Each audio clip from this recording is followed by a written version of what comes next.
Some maintenance on our Alpha Wasserman. I'm the closing technician, so I do all the closing maintenance. So what we'll do is we go to the instrument access, we fill the hopper, which is a bunch of the cuvettes where all of the solution and things like that stays. So I'm going to go ahead, there's only one empty spot, looks like somebody filled it earlier for me. And we'll go ahead and fill it up.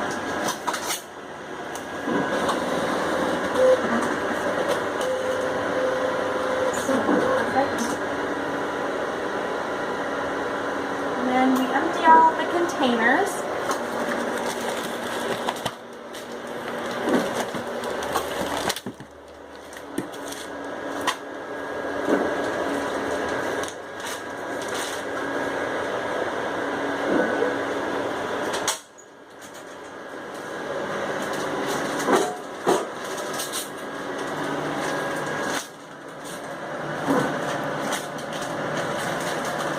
Very full today, which is good.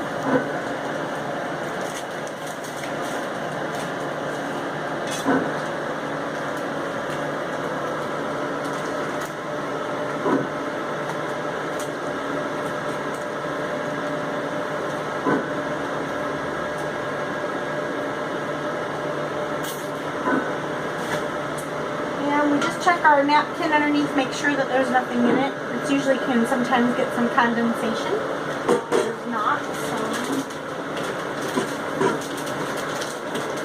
Replace our biohazard bag.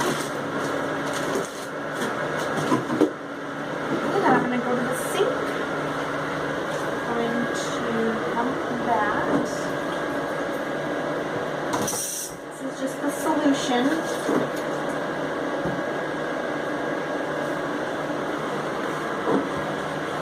And there's a little probe we have to clean to make sure it doesn't get locked up with things.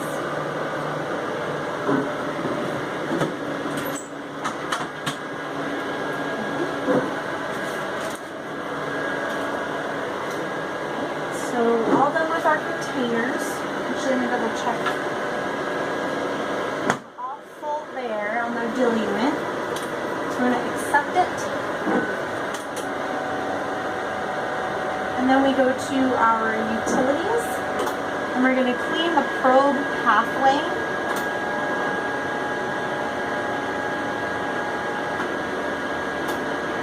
And while that's going, I shut down the CBC machine computer.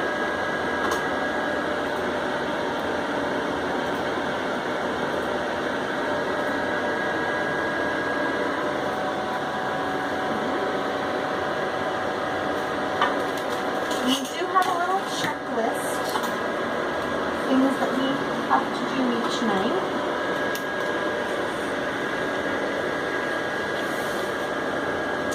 Today is the 12th.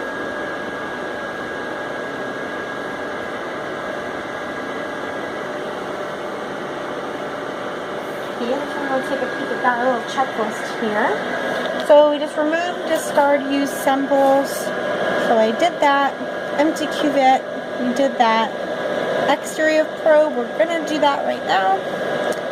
And the probe pathway, we'll do that as well. And we'll do the system backup, but we'll wait to check that off until we actually do it. So we just want to position transfer on to allow us access to the port, and I'm going to sneak behind you and grab a Q-tip. And we just clean the probe pathway with alcohol.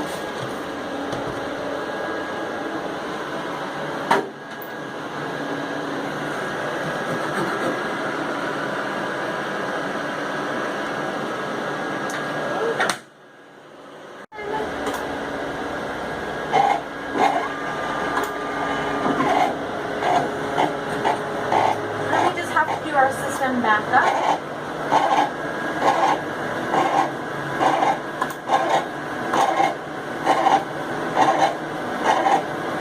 Sometimes take a minute or two.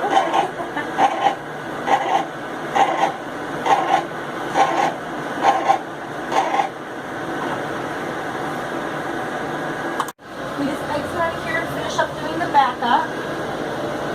Then we just create a new folder. Has our date today, And we just hit OK. And then system backups all by itself. And then we can go ahead and mark off our sheet. And we did do the system backup. So, alright. And that is our nightly maintenance on the Alpha Wasserman.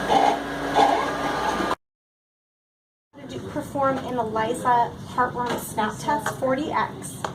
So what we'll do is we use the conjugate. And we do 4 drops of the conjugate, so it's 4 like BLUE, so 4 drops of the conjugate. And then we do 3 drops of whole blood. You can also do plasma or serum. We're going to do 3 drops. It's RED, so tell me if you know the difference. So 1, 2, 3.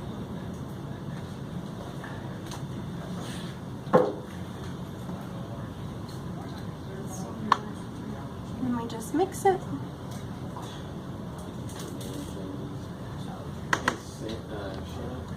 Pour it in the little well here. And then we wait until it gets to that second little dot here, and then we will step it down.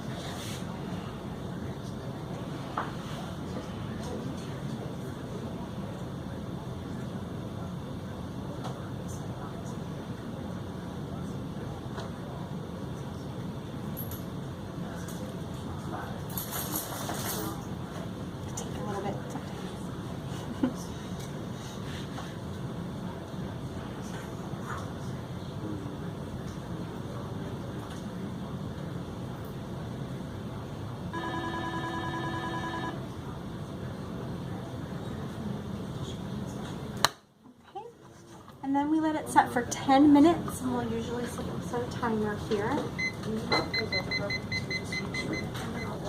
And then in 10 minutes we'll read it. And we'll know if it worked, because typically there's a control that pops up to know if the test worked or not. If that control did not pop up, then we know that the test did not work. Thank you. So I'm going to show you how to do a fecal flotation. So what we're going to do is we're going to take this poop, fresh poop, usually the fresher the better, so we can get those parasite eggs. And you typically want at least 2 grams of feces. So we're going to get a little bit in there. Use our fecal saw. And just put it here. Wiggle it around, break it all poop up, so that we can free any of those parasite eggs if there are any in there.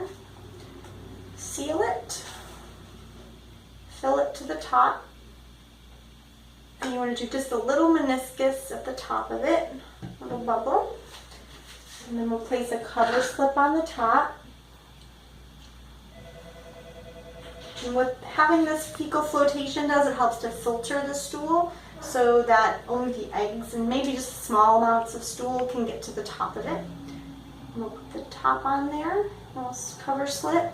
And then all the eggs will go ahead and adhere to the slide instead, and float to the top.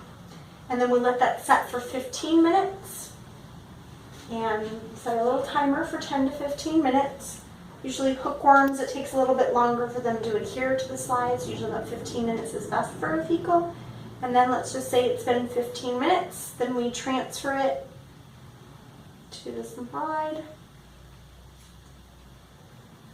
And then we go and we look at it under a microscope at typically usually about 10 power. And that's how you do a fecal flotation. Do a centrifuge fecal.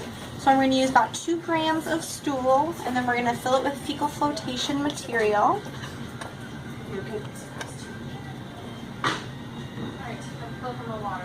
And all we have are test tubes. We don't have little cups, so I'm just doing this with a test tube. Mix it up really, really good.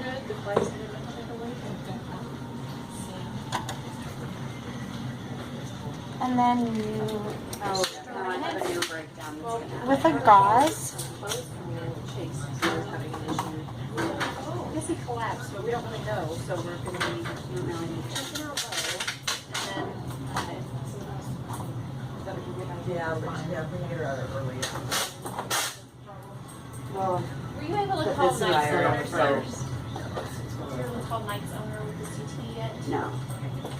you want someone else to do that? If someone else. I mean, no. I can get that someone else to do it.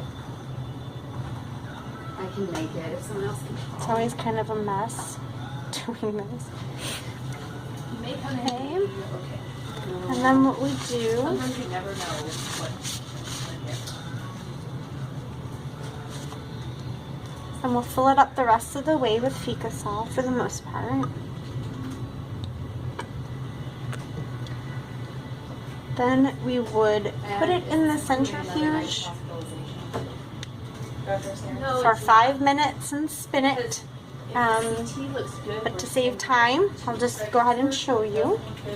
So let's say we've centrifuged it at 3400 RPM for 5 minutes. And then we would just set it, fill the rest of the way. That meniscus. And then we'd put a cover slip on.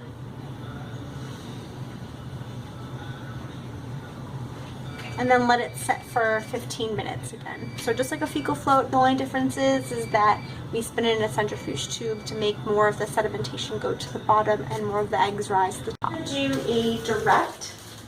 What that does is we're going to go ahead and look just directly at some stool sample on the slide. This helps us check for types of bacteria, also helps us look for Giardia trophozoites. So just put a little bit of stool on the slide and just a couple drops of saline. Okay,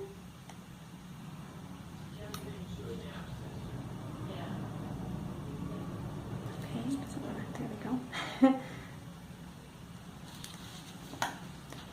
And mix it really good together. Try to remove the big old chunkies.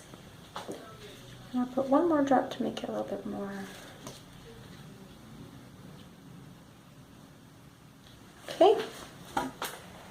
And then we'll place a cover slip on there.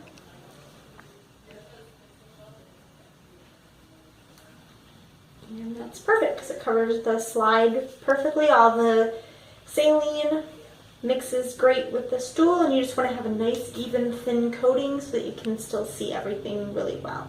If you have too much fecal on there, then it's going to be really hard to see your parasites and your bacteria. And that's how you do a direct. I'm going to be doing the last video, which is a sedimentation technique. And this checks usually for large animal parasites like flukes and things like that because they're a bit heavier. So again, 2 grams of fecal. And then we're just going to fill it with tap water.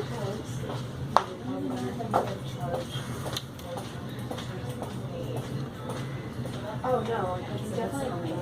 Because this time we're not going to be floating the parasites. This time the parasites will be at the bottom. So we're going to mix it all up together.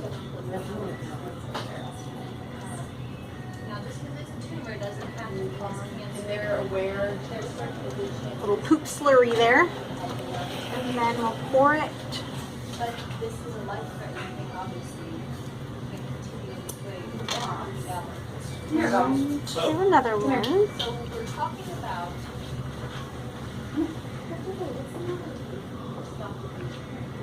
Just his spleen is bleeding. That would be the best case scenario. I can take out the whole sheet and he won't.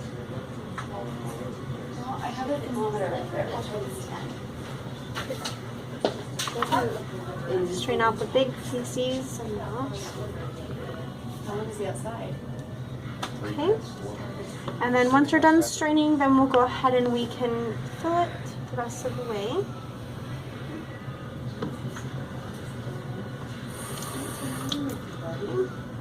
And then we would spin it for 5 minutes or just let it set for about 10 minutes, or excuse me, for half an hour. And then we'll let it sit. So let's just say we spun this for 5 minutes. And then what you would do is you would pipette the supernatant all off the top. With straight too much for the organ. Because usually, like, with Snickers, whenever he just be a little sediment forming down at the bottom too.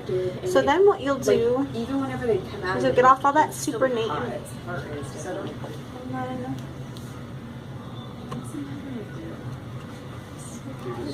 You would only walk on this part.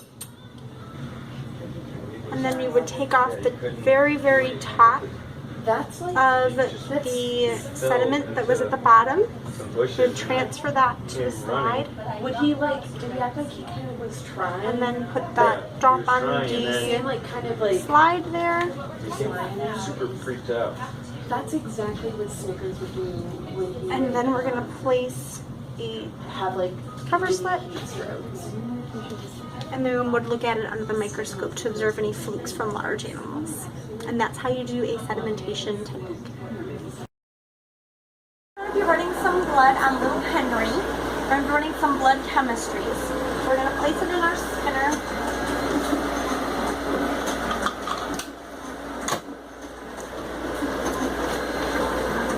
And then we have an alpha Wasserman that we're going to be using. So it tests for liver values and kidney values and everything. So I'm just going to go ahead and place it in here.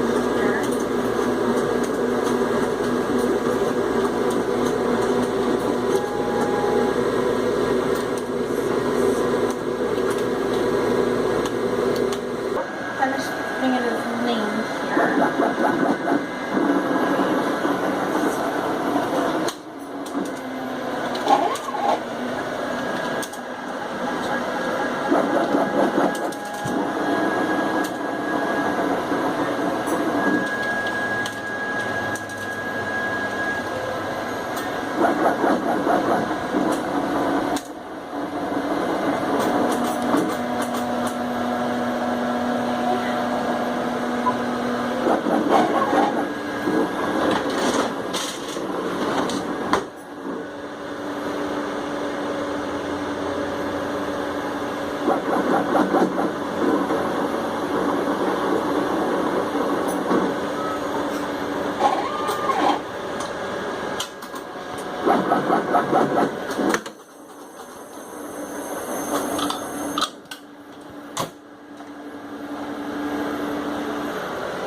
Alright, and then we just take the plasma and we place it into our tube, our little cup.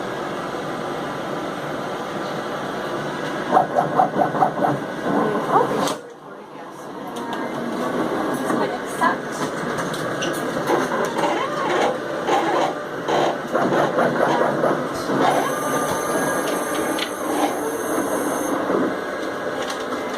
Then we will put it on this. We keep a log of everything that we do. So I'm just going to go ahead and put his name on that.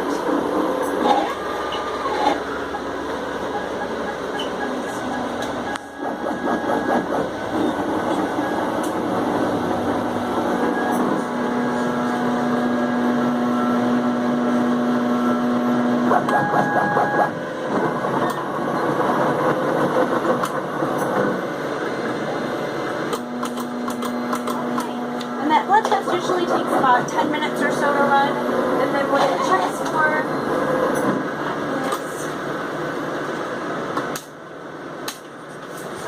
for all the liver values, ALT, ALB, albumin, alpha-phos, urine, creatinine, calcium, cholesterol, chloride, globulin, total protein, glucose, potassium, sodium, phosphorus, total bilirubin, and GGT. So those are all the things that our blood group tests for, and the alpha-phos. Ear cytology on this dog. So this dog has had some really itchy ears, so we're going to go ahead and look into them with some ear swabs and then do a cytology stain. And I'm going to show you how to do all that.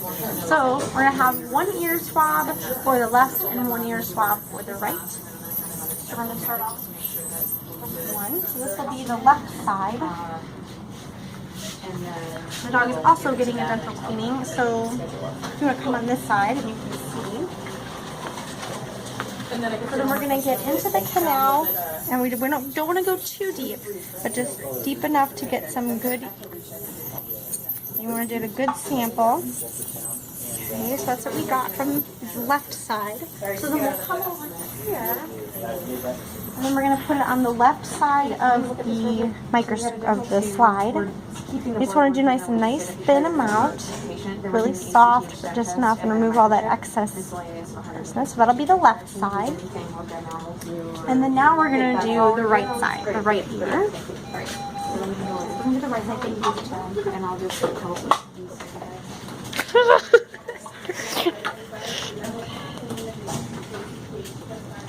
Okay, you got it? Alright, so again, just get in there a good round sample. Perfect, that's right, thank you. And that's the right side. Just here. And then what a lot of people do, they'll get the cytologies and then they'll put them down. And to know which is right and which is left, it all depends on your preference. I like to do left as long and right as short, so I would break my stick for my right. Some people put left as an L. So it just depends on what you do, just so you can keep track, because that's really important, as to know which is left and which is right. So then, we'll label the slide. This is shadow. So it is weird. So we'll take this over to the staining laboratory, and we are going to stain our ear cytology using Diff Quick. So it has the fixative and then the two stains that we're going to use. So we're going to put it on a little clothesline, but we want to heat fix the slide in order to help to melt some of that earwax, as well as to seat those cells that are on there and kill some things that we don't want on there, unwanted bacteria. So just nice till it's warmed. You don't want to set it on fire, so I just want to stay nice and warm. Okay. And then now we're going to put it in here. And typically you want it in it for about 5 to 15 seconds. You don't have to dip. I like to, because it just gives me something to do.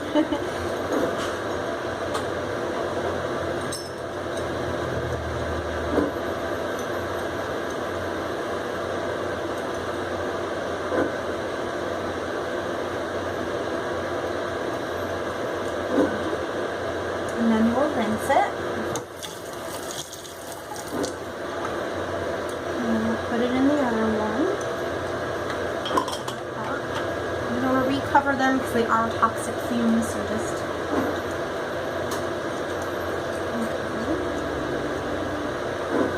It's kind of fun to just play with them, I guess.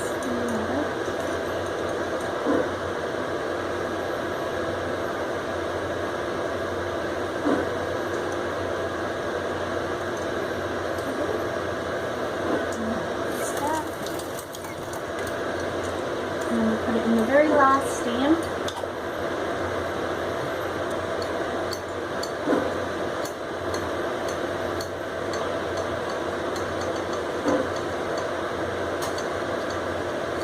And you have the fixative, which is usually methanol. And then you have this stain, which usually stands for eosinophils, or eosinophilic type bacteria. And then you have the purple stain, which usually stains more of the cells, like white blood cells and things like that. And right now what we're going to be looking for are yeast and bacteria are the main things that we're going to be looking for on an ear cytology swab. So just going to blow dry it dry so you can see everything.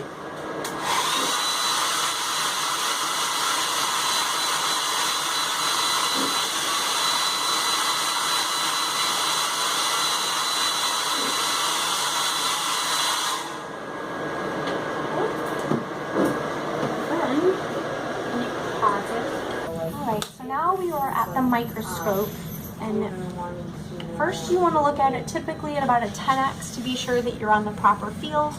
Then we're going to go to the 40x, and then we're going to look at it with oil to get more cell detail. So right now I'm just seeing normal ear cells, normal squamous cells. We're going to look at it at high power. It's high and dry, so it's high power, but you don't want to use oil on it. So right now I'm just looking at the left side. Okay. So on this side, I'm not really seeing much. Typically, if you are seeing things, you want to use the oil to verify. But I'm actually maybe seeing a little bit of a yeast, so let me go ahead and verify that with some oil. So usually I have oil immersion, and that's your high power field here that we're going to use. So just a small little drop.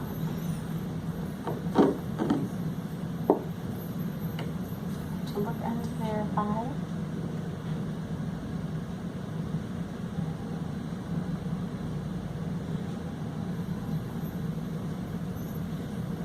Okay, so there is an unbudded yeast in here. There's a couple unbudded yeast. And there is a yeast. So we do have a little bit of yeast going on. And they can have some mild yeast. It doesn't mean to be necessarily an infection. If there's one or two, that's okay. But if there's a lot, then we obviously would have a problem. So this one I'm just seeing occasional yeasts here. So it's, I think it's a big issue. Let's go ahead and check the other side. Okay, I'm looking at 10 power first. So now I'm onto the right ear. Okay, so it slides into focus, and I'm going to go on the high power.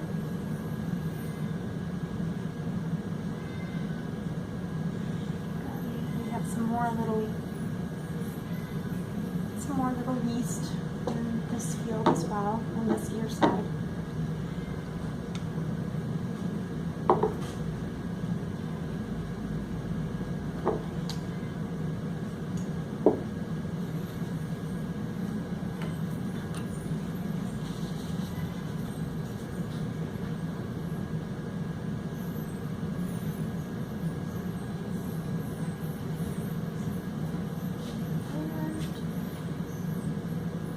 Just a few more yeast onto this side as well. They look like little bowling pins or snowmans without heads. And typically we want to be looking for bacteria. Either cocci or rods are usually commonly seen. The cocci are little tiny balls that are perfectly spherical, and then the rods look like just like that, a rod, just like a police officers have. And we're also seeing some natural cells that they have, some squamous epithelial cells. I'm not seeing as many yeast on this side as I did on the other one, so I will definitely let the doctor know that. Okay. And then that's how we look at it in ear cytology. I am going to show you how to do a necropsy. Okay, so things you'll need when you do a necropsy is you definitely want to be protected, because dead animals can have a lot of things, especially depending on what you're doing necropsy on. And what it's for. So you're going to want to get a mask, glasses, safety glasses, and your cap, and a lovely jacket or some sort of a gown or protective so you don't get your clothes gross. And then you'll also, just in case and they want to take any samples, you want to have a formalin jar on standby. Ours is going to be on a little tiny bunny rabbit. So we've got a little jar here, just in case the doctor wants to take any samples or feel like anything is necessary. A scalpel blade, a blade, depending on the doctor's preference and the size of the animal, and some hemostats in case. We may have some extra tools. You never know how the organs will be and things like that. And then typically also a nice necropsy knife. So don't cook with these at home, that's gross. So that's typically what you need for a necropsy. And the animal will be here, we'll have a towel. We like to do it over a sink or a tub, just so that cleanup is a lot easier. Okay? Alright, and we're going to do the necropsy next. We are doing a necropsy on this cottontail specimen. First we'll start with our external exam of the subject. So a little bit frozen, but we'll kind of look in the mouth if we're able to. The gums and the teeth. Examine the nose, the eyes. Look for any evidence of trauma or wounds all over the rest of the body. Observe the limbs. Look for any abnormal bruising or obvious fractures. You get an overall feel. And the genitalia. This is a female rabbit.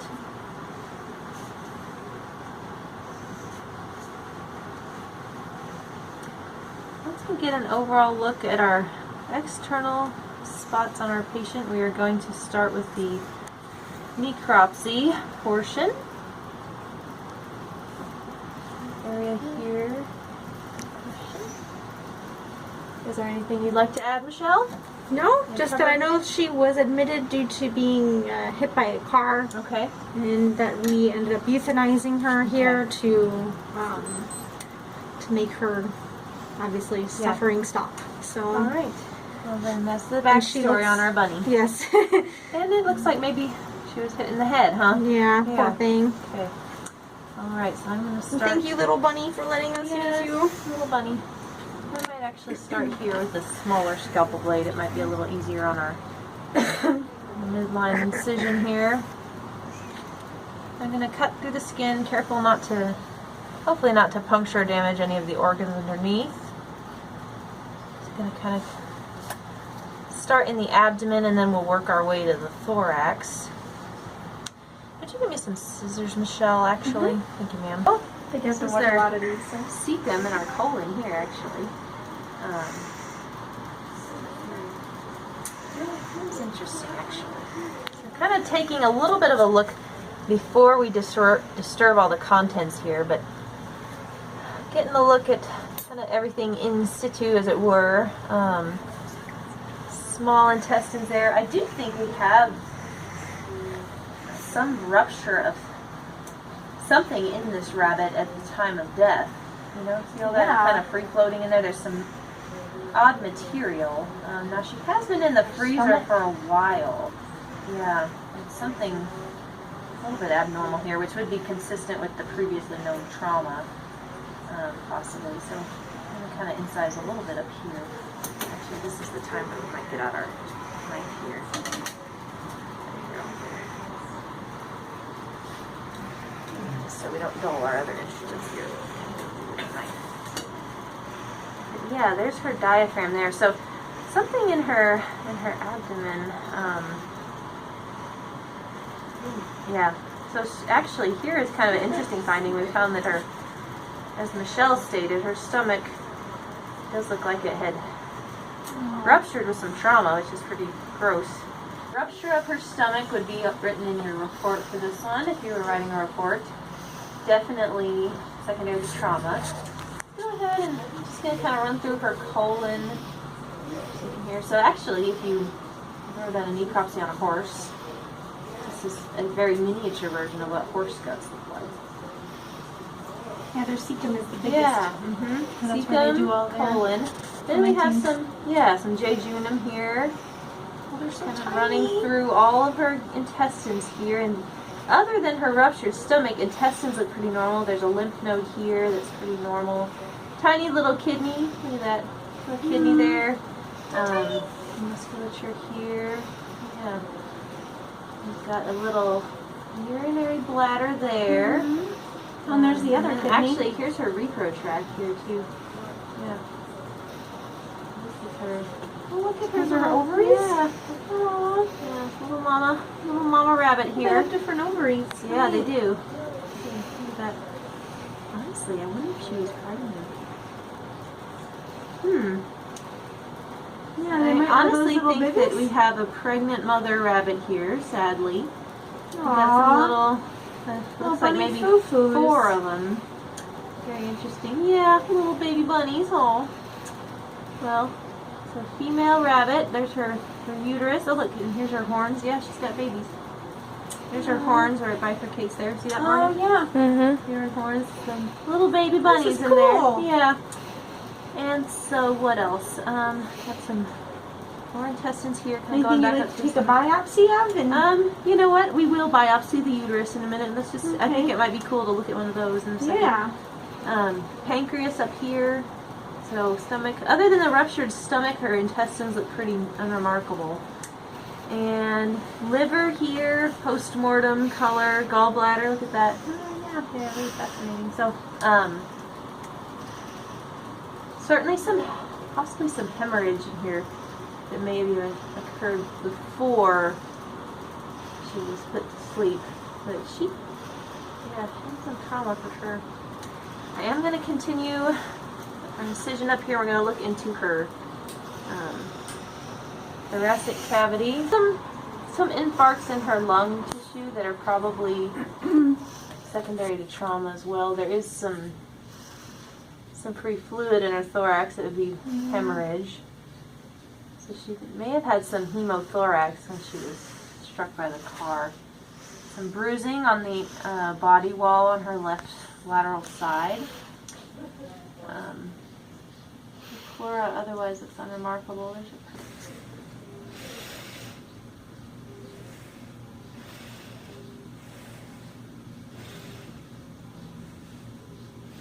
unless they were very, very, very early on, it's just a fluid filled. Maybe she was prepping. Yeah, maybe so. Well, You want to take a biopsy? see the biopsy to the lab and they can answer for her. She's pregnant or not. There we go. Ta-da!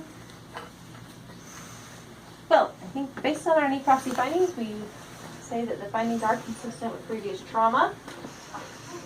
Hemorrhage and bruising on the body wall, on the left lateral side, rupture of the stomach and spillage of the gastrointestinal contents, and what appears to be a gravid uterus in a female rabbit. Pretty interesting. Now that we've cleaned up a little bit, we also want to be sure to label our formalin jar. That's very important. So I just put its name as Funny Bunny, the date, the doctor, and what it is. So uterine mass. And it's very important to label if there are multiple specimens. You would just want to be sure to put them in multiple jars and label them each individually. So only one specimen per jar. Okay? Cool. Alright, so when handling a rabies suspect, what you need to do is just be sure to wear protective equipment as well because it is a transmissible disease to humans. So you want a face shield, you want to have a mask and gloves on, and then a cap and a protective gown. And you want to be sure with the suspect that only veterinarians can really handle the suspect, as well as the technician if they need any help with anything. Obviously, the fewer the hands involved with a rabies suspect, the better. The specimens that are needed, they typically will just go ahead and take the head of a dog by decapitating it, and then that head needs to be sent in to the county, and typically the county comes and picks it up from us, or it is shipped usually on ice. In a refrigerated pack. It's a special package that we use to go ahead and ship those over, but typically the counties will come and pick it up and take it over specifically for them. And the rest of the body, the remainder of the body, what you want to do with it is it's what the owner would prefer, but typically it's cremated. So it just all depends on where you work. No, it's not all depends on where you work. I'm going to cut all this out. Blah, blah, blah. Blah, blah, blah. Okay. The remainder of the body is typically disposed of by cremation to be sure that no other person is going to be getting that disease by picking it up with anything. So, okay? And that's how you take care of a rabies specimen. We're going to use lubrication. This is our vaginal speculum that we're going to use. It's actually a 3cc syringe case. That the doctor had recommended that I go ahead and melt it down, and it smooths out the edges, and it works very well. So that was great advice by my doctor. And so we're going to use our sterile swab here. What's your excuse for this little bit at the tip of your tail? But so then it got infected and we had drains for like a few days. Looks good, And but then it Go finally up to avoid the vaginal canal, and then I in know. is I going finally to got him go up, good on his and medication then and then he in. got bit and then started having seizures.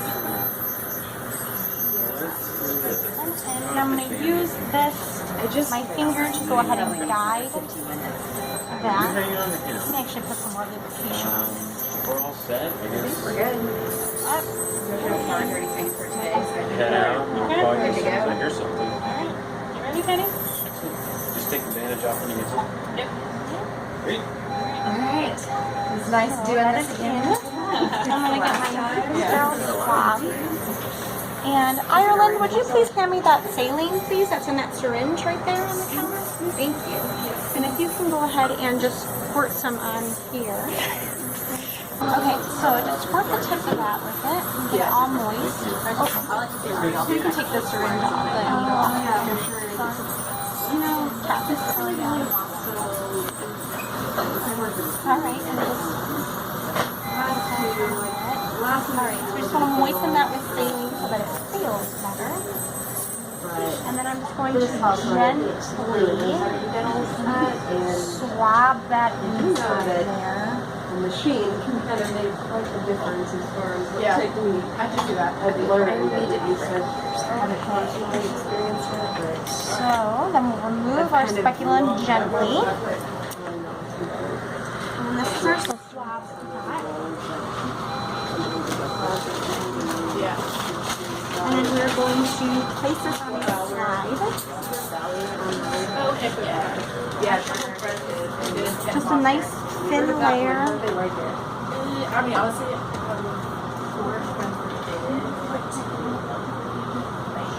Really nice and gentle. Not putting any pressure, just letting it roll really easy. Okay.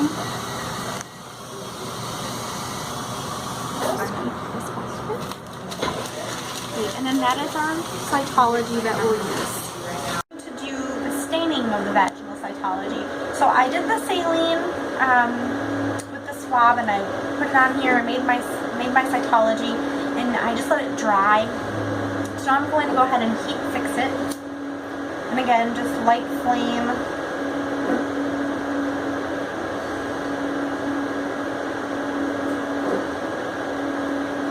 It's warm, perfect. And then we're going to use our good stains.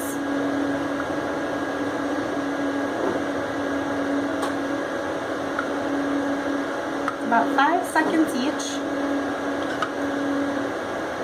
5 to 15 seconds.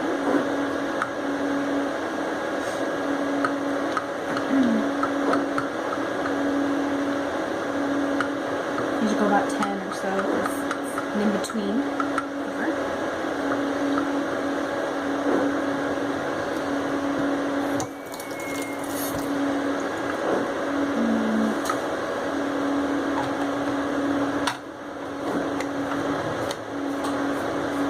And we're using a Diff Quick stain.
To also label your slide with a pet, and then we'll blow dry it dry again.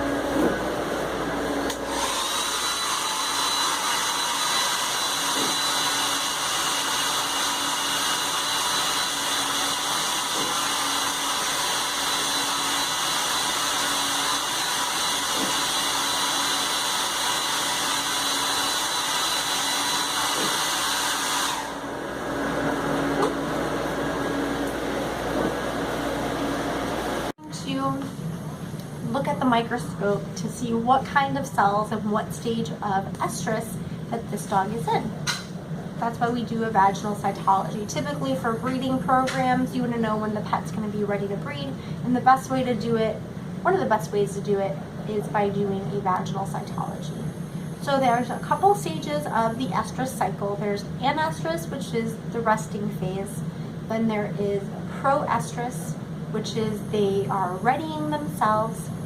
And then you have estrus cycle, when they're willing to accept a male. And then you have diestrus or metastrus is when they are starting to go ahead and go into the resting phase again. So we're going to start with anestrus, and anestrus is the resting phase. So you'll typically see uncornified cells, and that's usually typically comprised of basal cells, parabasal cells, and intermediate cells. So our parabasal cells usually they're equal for the most part, parabasal cytoplasm versus nucleus, and the uncornified cells actually have a nucleus in them. They can be pycnotic. They can also be, just depending on the size of the cytoplasm versus the nucleus size, or differentiates the sizes of the basal cells, of the basal epithelial cells. So you usually have intermediate or you have large types of cells, and that just kind of lets you know what stage of estrus that they will be in. So in the anestrus stage, they're going to be pretty small for the most part, just regular uncornified cells. And then when you get to the proestrus stage, then you're going to start sometimes seeing some red blood cells because they have actually bleeding going on in that stage. And that's also the stage where they are kind of teasing the males a little bit, but they're not ready to accept a male at that point. So they still won't accept it to mate at proestrus stage. You'll also sometimes see on cytology some white blood cells, and you'll also see the different types of cornified cells as well. And typically there's early and then there's late proestrus as well.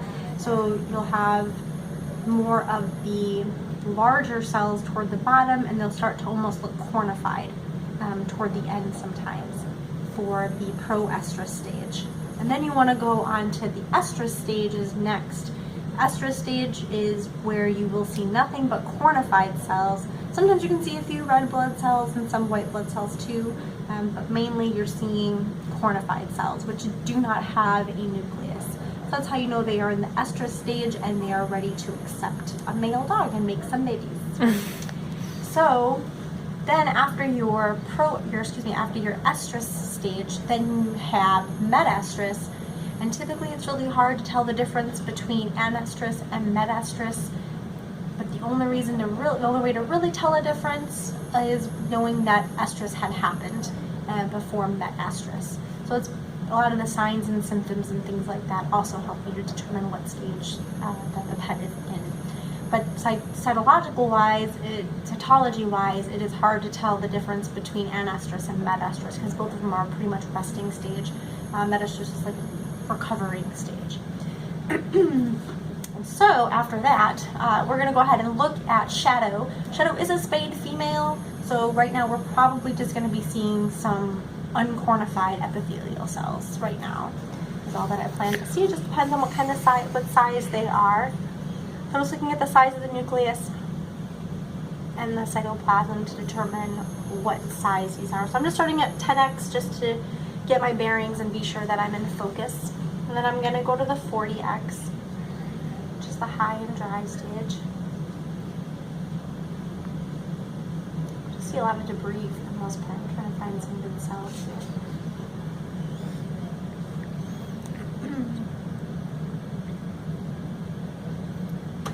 Okay, here's one. So I'm just gonna go ahead and switch it over to the oil so I can see a bit better the size ratio.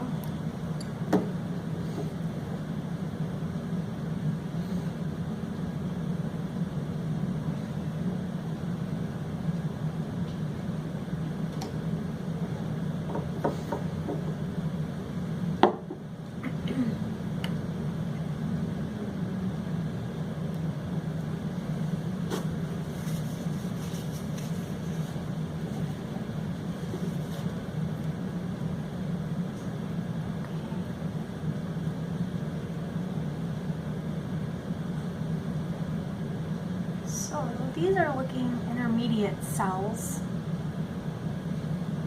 See some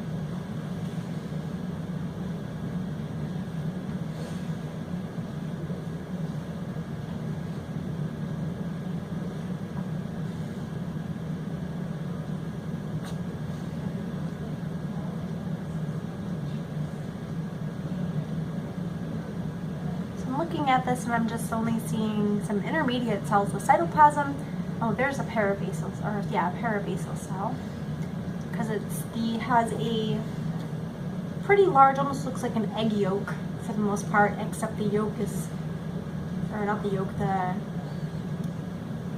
yolk is the middle part. So the nucleus is like the yolk, and then all of the albumin that's in the egg is the cytoplasm. So the cytoplasm is a little bit, and then you have the main nucleus, which is the yolk, that's a bit bigger and larger and it's more pronounced. So that's what I'm seeing a few of here. I'm also seeing nothing that looks bad, so that's good. Just seeing that she was a spayed female, that's usually just a type of uncornified epithelial cells. That's probably what we're just seeing. So yeah, they look pretty healthy. It looks good. So I'd say this was a successful vaginal cytology, and I'm getting the correct cells that we've learned about, and I think so that was a really fun experience to learn what to do. Alright, so we're going to do a skin scrape on a dog. So what you need is some mineral oil. So we're going to put just a little bit of mineral oil on our slide. And then we're also going to use a dull blade. So typically you just want to look on the counter to kind of dull it up a little bit.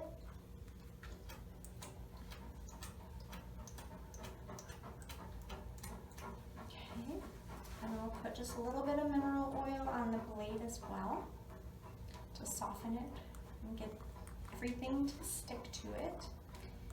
And then what we're going to do is we're going to scrape the pet, and we're just gonna do like a little road rash almost. We have to go deep enough in order to have just a little bit of blood to get past those follicles, because that's where mange mites and things like that can live.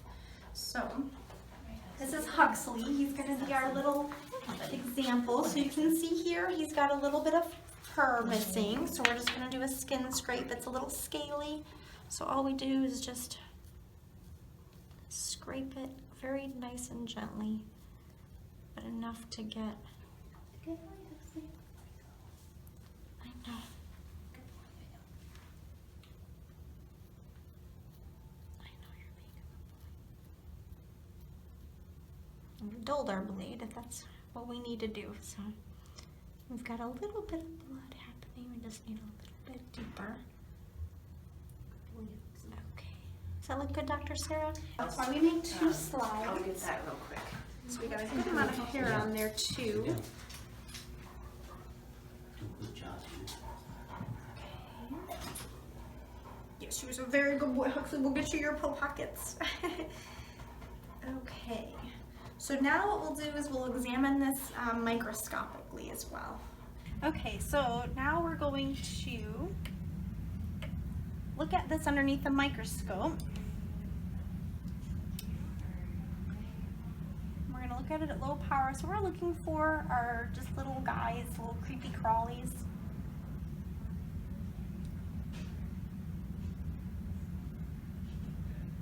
And usually you can see them on lower power. So right now I just have it on 10 power, the yellow.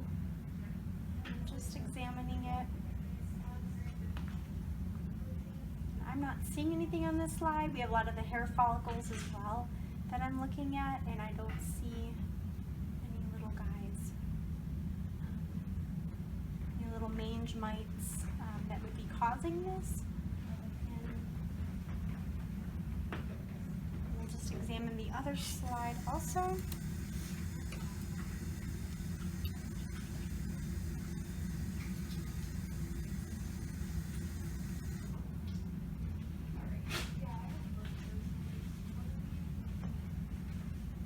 See some really good skin samples. That's good.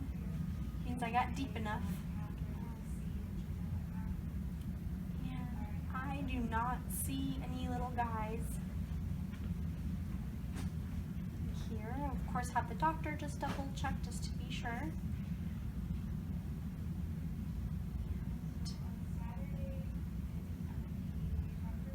Looks good to me. So Huxley was a great little patient. So, okay, so we're good. Hello, I'm Michelle and we are going to do a cross-match agglutination test. This is going to be our donor, Levi. Alright, so we're going to draw some blood.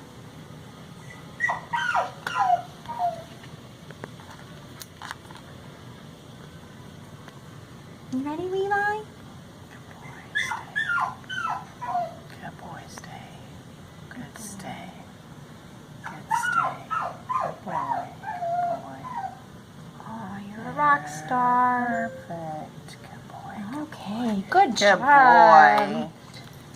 Good boy. And then we'll put it in 2 tubes, the serum separator to get some serum from him, and then the EDTA to get some whole blood, red blood cells.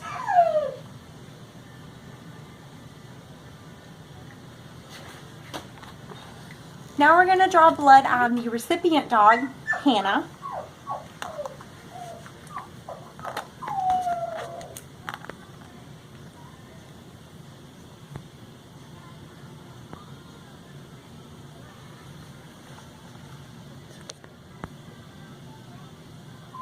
Good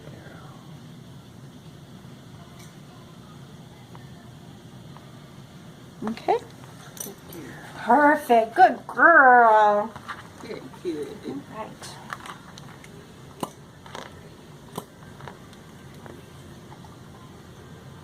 Again, we're going to get some whole blood as well as serum from her as well. All right, and then what we will do is we will go ahead and we'll spin this down, and then we will wait for this to clot, and then we'll spin this down as well. So we have spun the cells down, so you can see the red cells have all been spun down in the EDTA, and I transferred the serum from the serum separator, so we're good for both the donor and recipient. So now what we're going to do is we're going to take off all of that plasma.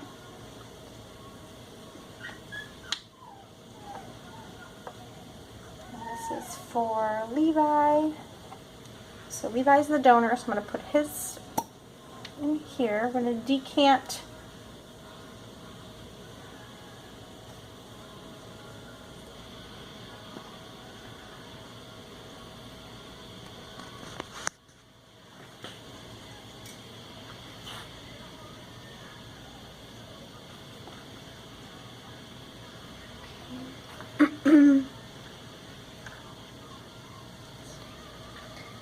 and then that's his all decanted.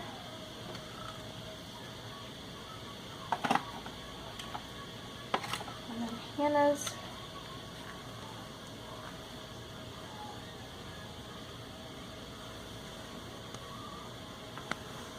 Off the plasma from the top. And then we're going to go ahead and wash these cells. So we're going to take 1 to 2 drops of the washed cells.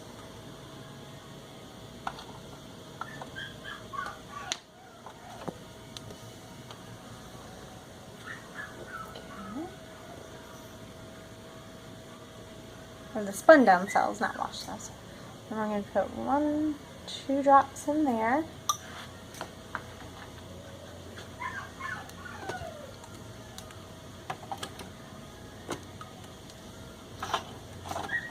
And then the recipient.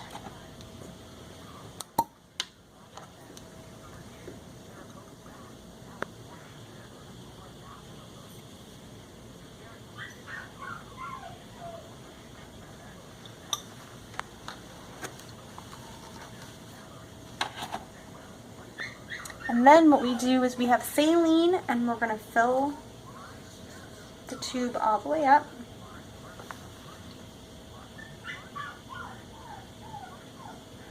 To wash the cells.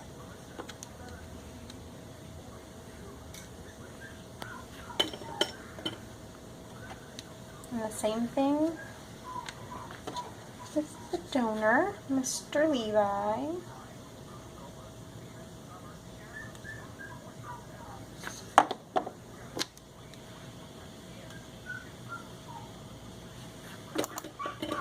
So again, we're going to spin that at about 3,400 RPM, and we'll do that another time as well. We'll wash them twice to be sure to get them really nice and washed, and then we will continue hay. So this was the final wash the second time, so we washed it twice, and it's really clear, so that's how we know we're good. So this is for Levi. So we're just going to remove all that.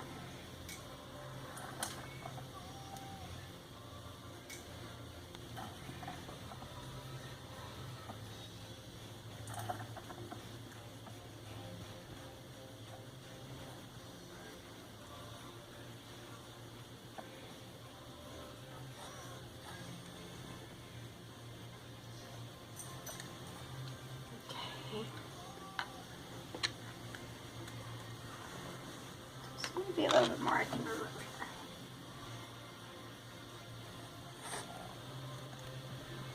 Okay. So let me just have his washed cells at the bottom. I'm going to do the same for Nina. Again, very nice and clear.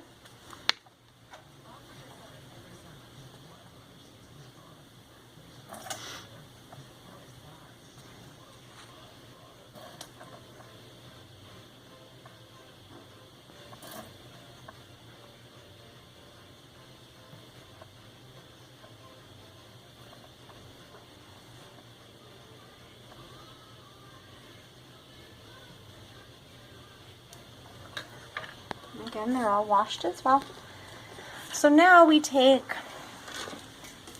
0.02 of those washed cells, and we'll put them in another tube, the final washed cells. So this is Hannah's final washed cells.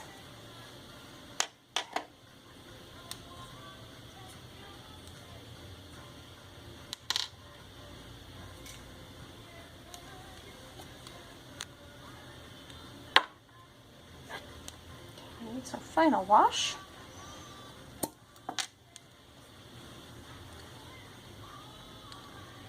Oh, doesn't reach.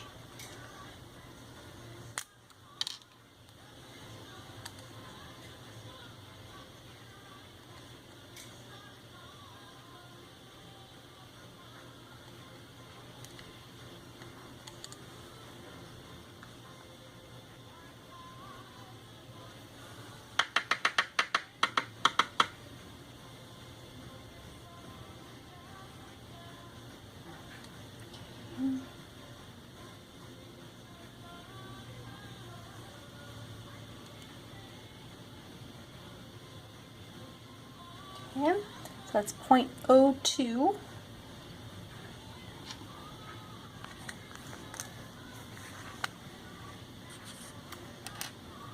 And then I put that in a new tube.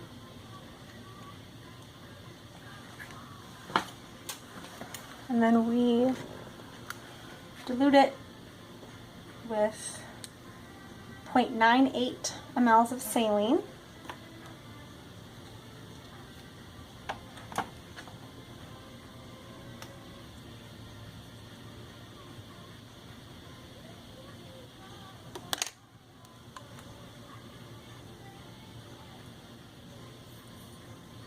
Okay, and that's our final washed erythrocytes. And then we'll do the same with the donor.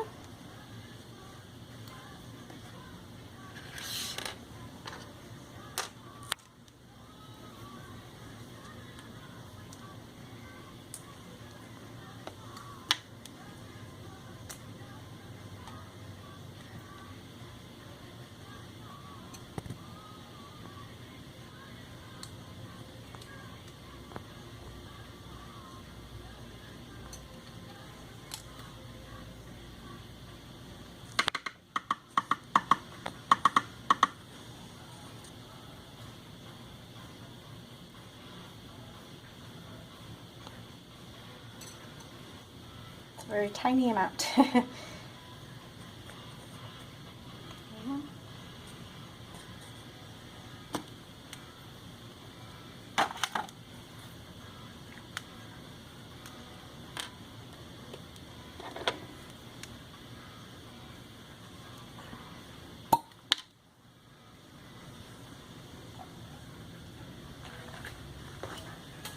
I'm just going to reach over here.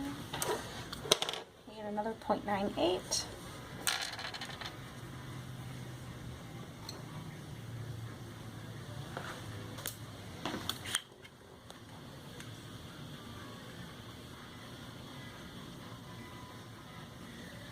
Okay, so those are our washed erythrocytes.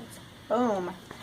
So now what we're going to do is we are going to do our major and minor cross matches. So we have our, okay, here we go. And we're also going to be doing controls also. So we have tubes for our major and minor cross matches. So the major cross matches are the recipient serum with the donor cells. So we're going to do 2 drops of the donor serum.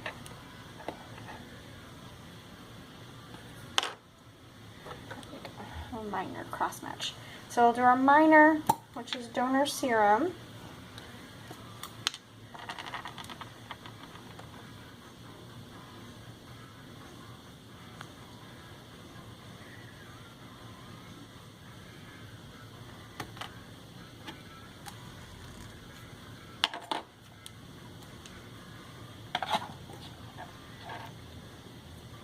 With our washed cells from our recipient.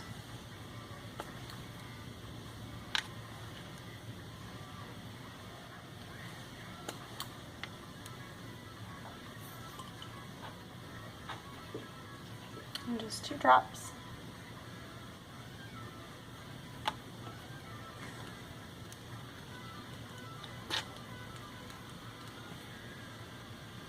Mix it together.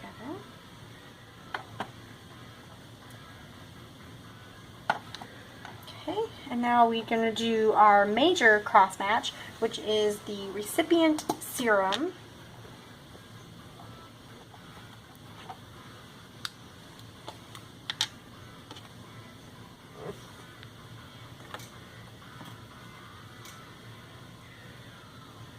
So 2 drops.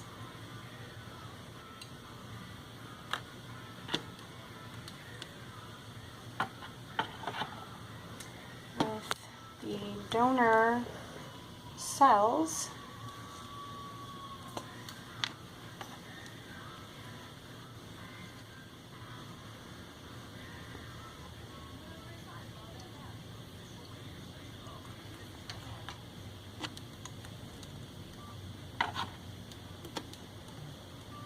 That's our major. So our major and our minors. And then we have our controls. So we're going to do, the controls are the same. So donor control, so it's going to be 2 drops of the donor serum.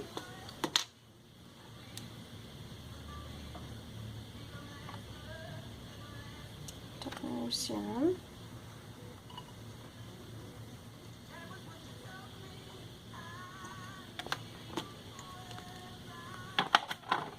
With donor red blood cells. There we go. Donor red blood cells. Here. Okay.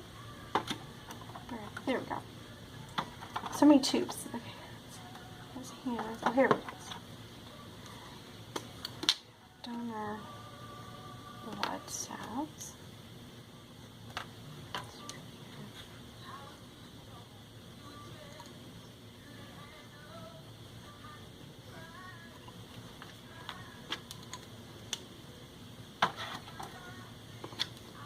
So that's our control. And then we have a control for the recipient. Same thing. And then we'll let them both set for 30 minutes. We have waited the 30 minutes and saw if there was any agglutination then to let them all settle. And then we also went ahead and we spun them to centrifuge them to make sure the supernatant didn't have any type of hemolysis in it at all. So the controls all look really good. I don't see really any hemolysis in those. And then the same thing with the major and minor cross matches. So since all looks good, what you want to do then is break up the little pellet at the bottom, and you want to check for some microscopic agglutination, because there may not be any visible with the eye. There may be some.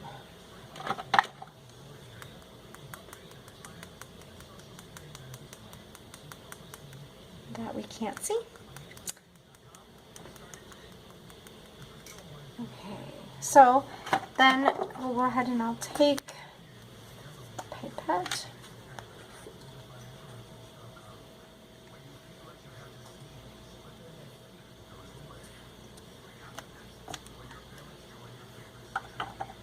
And that was the minor cross match.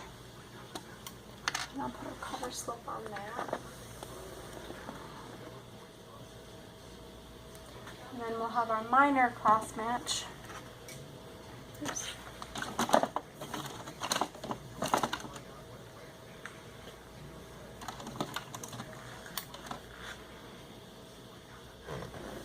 Just to be sure.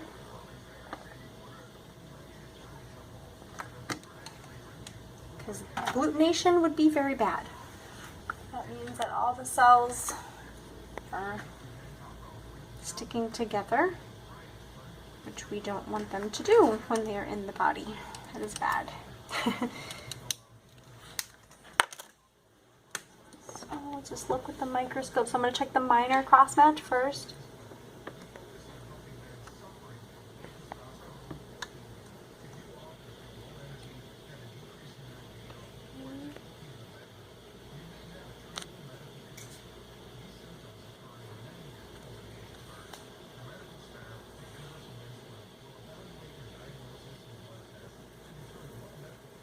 Not seeing any. I just want to be thorough and check.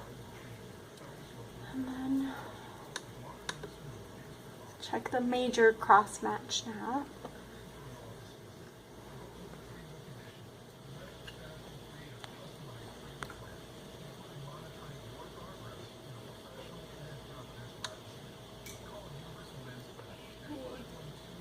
So it's really good news. I'm not seeing any agglutination. They all look great. So, okay. So yay. So if Levi wanted to donate to Hannah, or Hannah needed to donate to Levi, we would actually be pretty good. So we know that they can donate to each other. And that is how you do a manual cross match.